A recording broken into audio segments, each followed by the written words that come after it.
Hello, everybody. Welcome back. I have Corina with us this week. I'm super excited to introduce you to you guys. I can't wait for you to hear about what she does, and she's pretty cool about a lot of things that she does. But you're gonna hear it too. So, Corina, with that said, give the audience a big warm hello. Yeah, big warm hello, and thanks for having me on the show, Tony. It's been great. Awesome. Let's start off with a one word open. So, what's a one word that you could use right now to describe how you're feeling as we kick this off? Ready? Let's go. All right, let's do it. So, and in an overview, like in a couple minutes overview, can you give us a high level overview of your business, your why, how you got started, and all that good stuff?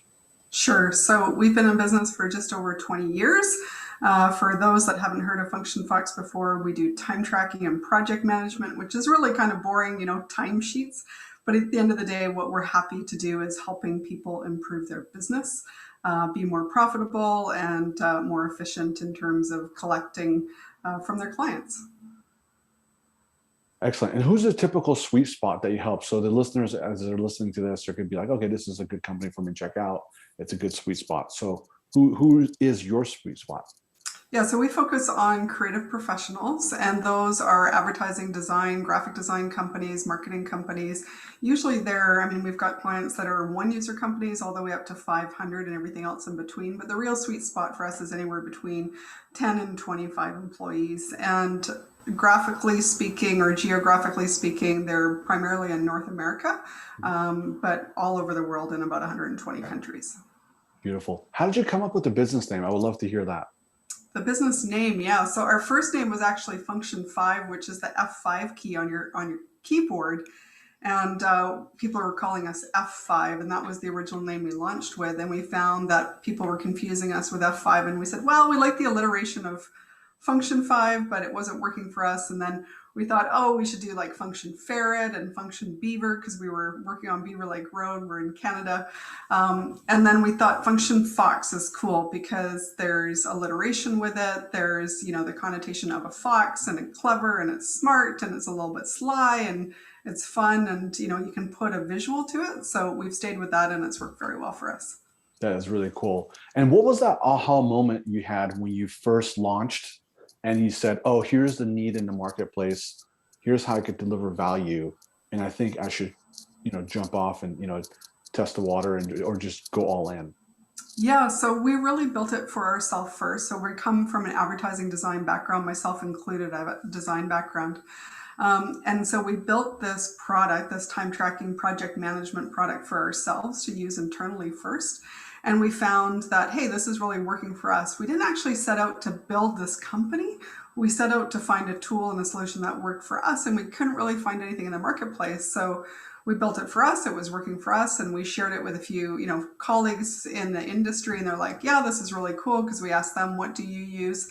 And then we actually did an industry survey. So we called about 300 companies in the US and across Canada and said, what are you using? And found that there wasn't a really strong player in the market. And we're talking 20 years ago now. And so we thought, maybe we've got something here that's worth pursuing. And so we put it out, beta testing with a few different agencies. They all said, great stuff about it. They wanted more. So we started to add more to the product. And fast forward 20 years, and we've got thousands of users around the world. So it's really come from a need, which I think is always the best case scenario. Worked for us, worked for other companies, and really helped people improve their profits and change their business. That is really cool. What a great story. And being in business for 20 years, I'm sure you've weathered a lot of storms and you have a lot of experience that you've gained throughout this journey. Yeah, absolutely. So, we're right going through COVID. That's one for sure. We launched at the time when people weren't doing online banking. So think about an internet business, SaaS wasn't even a thing at that time. It was ASP. But launching a business at a time when people didn't even do online banking, and they were putting in their company data online. And, we were doing walkthroughs on dial-up, right? So consider that there was no Zoom, there was no that sort of thing. And so for us, it was a real learning curve, and getting over even just being web-based was a big barrier. And launching after the dot-com kind of bust, and then there was the recession and lots of other things along the way. So, COVID has definitely been an impact for the world globally. But in 20 years, it's for us just an extra or another speed bump. Absolutely. I totally get that. And I know a lot of our listeners will be right there with us as well. So can you share with us a recent win in business context and also what you learned and what came out of this recent win for you? Yeah, so I'll do recent as in the last year because COVID, I think everyone's going through that. Um, we have an online platform. We've been doing that for 20 years. And so COVID came and we kind of went, oh, like this is going to affect the world. This is going to affect us. How is it going to impact us? We've seen companies that have been very positive and it's worked very well in their favor, and other companies not so well. So we said, great, we've got an online platform. This is a time to help share with the industry that, we're still online, it's still working online. And we saw a lot of companies that went from agencies that were in-house where they were working with someone, they had a whiteboard in their studio, they were meeting face to face, and now all of a sudden they're all remote and they have to go to an online tool. So thankfully, we've been able to help them with that. And we've seen an increase in signups because of that. Of course, we have clients as well that are in the industry of tourism or hospitality, and so their business has suffered, and subsequently, we've put their accounts on pause or, need to help them in that regard. And we've also launched a free product. We thought, how can we give back to the industry at a time like this when they really need a little bit more help? So we launched a free product to help them with that. So we've used it as best we can, and really kind of adapting and thriving in an industry where you have to, if you still want to stay around, right? And I think we've seen a lot of key industry players, they adapt and they're doing really well. So hard times for everyone, I'm sure. Absolutely. That was well said too. Let's shift gears to failure. So Yeah. when you think of the word failure, what does that mean to you? And if you could share with us a recent failure and also what you learned from it. Yeah, so at FunctionFox, when we talk about failure, we embrace that, and we don't really look at it as failure, as more of a opportunity to learn, an opportunity to grow, and an opportunity to advance our company and our team, and ourselves individually, right? So, I mean, I encourage mistakes where you're learning from those, obviously. And so, true failure, I think, is the ability not to try, or the ability to say no before you've really even explored it. So, I wouldn't say that we've had, I mean, everyone's had failures. I'm not saying that we haven't, but we haven't looked at them at that way. We've looked at them more of, hey, this is something that we did. What can we learn from that? Can we shift it another way, and can we do it different next time? So I'll give you an example. This is sort of one of our first big failures, or what we thought was a failure at the time.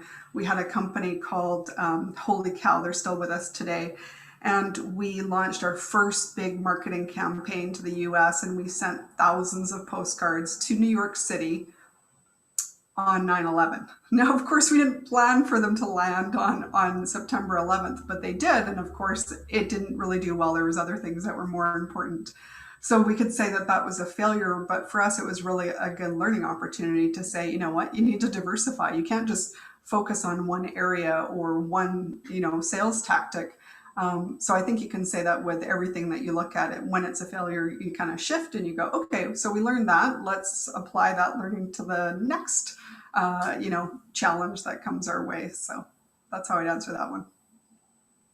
Karina, that was a key lesson there. Thank you so much for sharing that with us, because I know a lot of leaders listening to this, they're going to be like, oh, right. Mm-hmm. So I really appreciate that. Now, if you could go back in time and if you come across yourself when you were 21 years old, what would you tell your 21-year-old self? Yeah, and I had this question asked on another podcast, and my answer was say yes. I think when you're 21, you don't really necessarily have the confidence. Still might not have it today, but your 21-year-old self is kind of like, oh, should I? Shouldn't I? So I'd say yes more. Excellent. And what's that one question? I know you've been interviewed many times and you've given plenty of speeches and all that good stuff. What's that one question that you think people should be asking you that would give them a huge insight more about you, but nobody's asking that question right now? Or if they are, it's only like a couple of people have ever asked you. So what would that question be?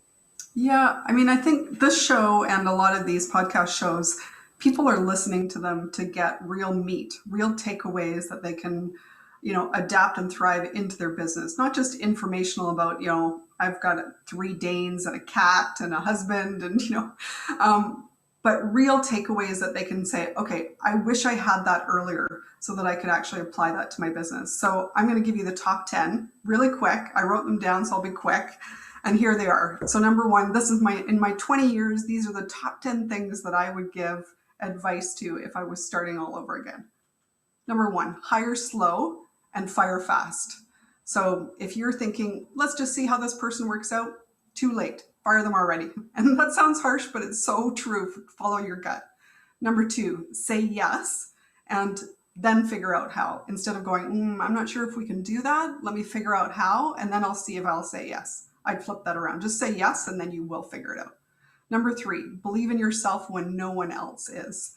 And the reason I say that is there's lots of people that will do it better than you, that will be ahead of you. But if you are determined yourself to make it happen, you will make it happen. You just have to believe in yourself. So that one is really important. Number four, we have been niche focused. We're focused on the creative industry.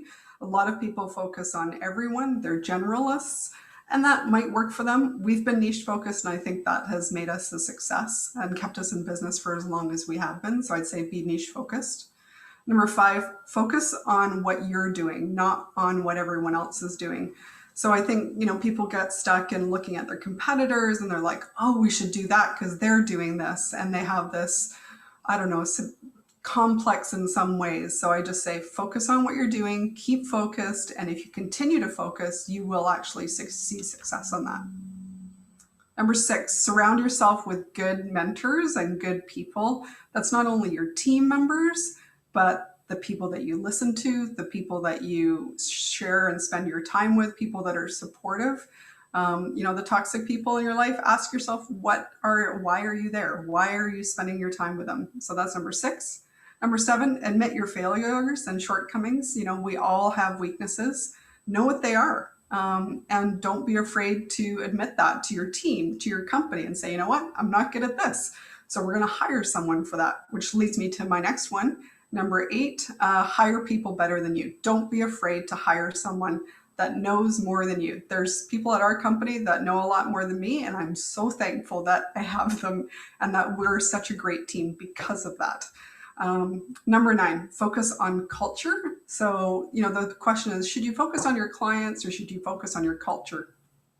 I always believe that if you focus on your team and trust your team, then the team will take care of the clients. And if the culture is happy, the clients will be happy. So I find that's very important. And then the last one, just be yourself, be authentic, and have fun. We spend a lot of time at work, and if you're not having fun, then really you should look at something else. So those are my top 10. Hope they've been useful, and hopefully someone gets something from those. Wow, thank you very much. That was jam-packed. So I think this is one of the top jam-packed values and in the context of interviews I've done. So I really want to take a second to acknowledge you for that. So that's Thanks. awesome. Yeah. Great. Now, how could our listeners get more information about your company? Yeah, if you're interested, obviously, you can find us at functionfox.com, little fox. And I'm on LinkedIn, Corina Ludwig. You're more than welcome to reach out to me personally, Corina@functionfox.com. And I'd encourage you, if you've watched the show and gotten something from it, I'd love to hear from you personally. Awesome. If you could sign us off with a one-word close and why, that would be great.